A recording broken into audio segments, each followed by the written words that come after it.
कैसे हो आप लोग? मैं आशा करता हूं आप सब अपने अपने परिवार में खुशियां मना रहे होंगे। और खुशी की बात यह भी है कि 2020 जो दुनिया का सबसे खतरनाक साल है वो खत्म होने को आया है। और जब 2020 खत्म होगा और 2021 की शुरुआत होगी तब हम ये कामना करते हैं कि हमारे साथ कुछ अच्छा हो, कुछ अच्छा सुनने को मिले। लेकिन 2020 चाहे कितना भी खतरनाक हो, हमारे लिए ये दिवाली का त्योहार काफी खुशियां लेकर आता है। हम सब अपने अपने घरों में मिठाइयां बांटते हैं, पटाखे जलाते हैं, दिए जलाते हैं, लाइटिंग्स लगाते हैं, अपने घर को साफ करते हैं, ठीक है।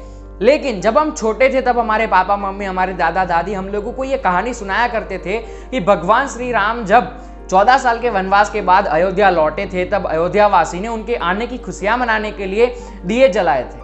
और हम सब हमारे दिमाग में कहीं ना कहीं पर यही सोचते हैं कि यही असल में बात है। लेकिन मैं आपको एक फैक्ट बताता हूं, दिवाली में हम दिए इसलिए जलाते हैं क्योंकि जब भगवान श्री राम 14 साल के वनवास के बाद अयोध्या लौटे थे तब लौटते समय उस समय पर लाइट नहीं होती थी। लाइट तो अभी अभी आई, उस समय ये टेक्नोलॉजीज नहीं होती थी।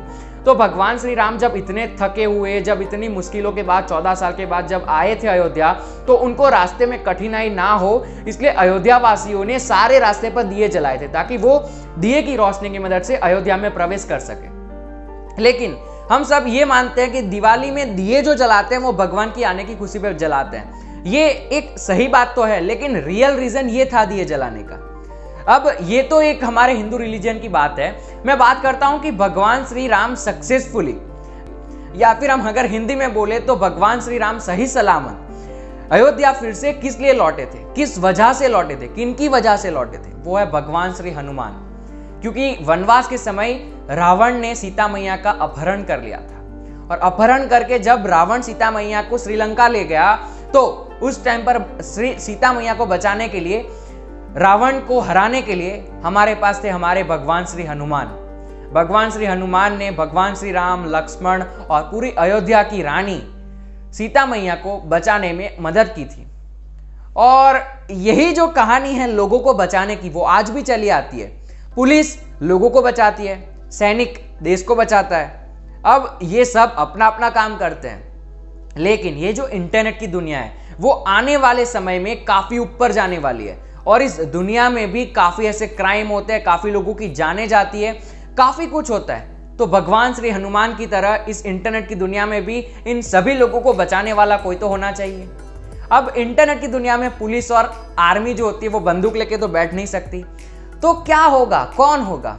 तो वहां पर हम सब होंगे। हम साइबर सिक्योरिटी से जुड़े हुए जितने भी लोग हैं, जितने भी सिक्योरिटी फील्ड में काम करते हैं, हम सब कहीं ना कहीं पर हमारे देश के लिए, हमारी दुनिया के इंटरनेट को बचाने के लिए एक सैनिक हैं, एक पुलिस हैं। और हमारे इंडिया में ये जो साइबर सिक्योरिटी का ट्रेंड है वो बहुत कम है। काफी लोग साइबर सिक्योरिटी के करियर को जानते नहीं है। ये अभी अभी हमारे इंडिया में शुरू हुआ है। तो जैसे ही फटाका ऊपर जाकर फूटता है उसी तरीके से हमारे इंडिया में भी इस फील्ड को अवेयर करने के लिए, साइबर सिक्योरिटी को अवेयर करने के लिए मैं, मेरी पूरी टीम और स्पिन द हैक और आप सब, हम ये पूरा परिवार एक साथ खड़े होंगे, एक साथ दिए जलाएंगे इंटरनेट की दुनिया में। हम सब ये नियम करेंगे कि हम लोग इंटरनेट की दुनिया में चाहे कोई भी हो उसकी मदद करेंगे। मैं जिल आप सबको स्पिन द हैक के माध्यम से हिंदी में हमारे इंडिया के जो लोग हैं जो अभी अभी एथिकल हैकिंग सीखना चाहते हैं, बग बाउंटी करना चाहते हैं, उन सभी को मैं फ्री में पिछले 4-5 महीने से हैकिंग सिखा रहा हूं। और काफी कुछ मैं सिखा चुका हूं। जो लोग पैसे लेकर सिखाते वो मैंने फ्री में सिखाने की कोशिश की है और आप सब ने मुझे काफी सपोर्ट भी किया है। और मैं यही आशा करता हूं कि आप सब मुझे भी सपोर्ट करें, स्पिन द हैक को सपोर्ट करें और हमारे देश को, हमारी दुनिया के इंटरनेट को सुरक्षित करने में एकजुट होकर काम करें। तो इस दिवाली जब लोग अपने अपने घरों में दिए जला रहे होंगे, जब अपने अपने घर वालों के साथ खुश होंगे, उस समय पर हम सब ये शपथ लेंगे या फिर कह लो हम सब यहाँ पर एक नियम करेंगे कि हम लोग इंटरनेट में हमारा योगदान देंगे, इंटरनेट को बचाने की पूरी कोशिश करेंगे। चाहे आपको जितना भी आता हो उतना करो। ये जो भी काले काम होते हैं, जो भी ब्लैक वर्क्स हैं, जो भी डार्क वेब पे होता है या फिर कुछ स्मगलिंग होती है या फिर इंस्टा हैकिंग, फेसबुक हैकिंग, ये जितने भी छोटे से लेकर बड़ी चीज हैं उन सभी को अगर आप लोगों के सामने आती है तो रोकना आपका फर्ज है। बग बाउंटी का मतलब फर्ज इतना नहीं होता है कि आप लोग बग्स फाइंड करके पैसे कमा लो।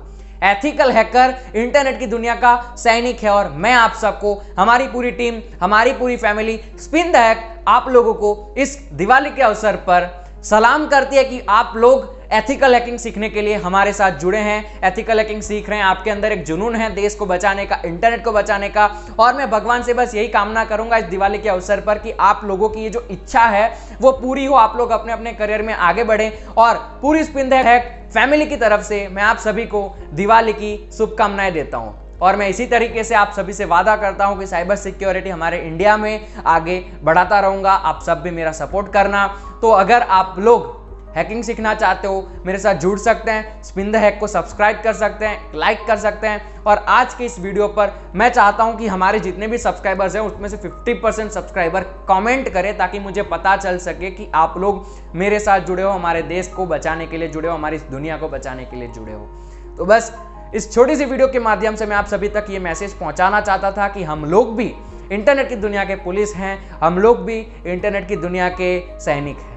इसी तरीके से काम करते रहना, इसी तरीके से आगे बढ़ते रहना, मिल बांट के आगे बढ़ेंगे, मिल बांट के सीखेंगे। जितना आपको आता है उतना मुझे सिखाओ, जितना मुझे आता है मैं आपको सिखाऊंगा, बाकी सब बात की बात है। तो happy Diwali, happy new year. आप सभी को काफ़ी सारी खुशियां मैं यहाँ से देता हूँ स्पिन द हैक की मदद से। तो बस इतना ही।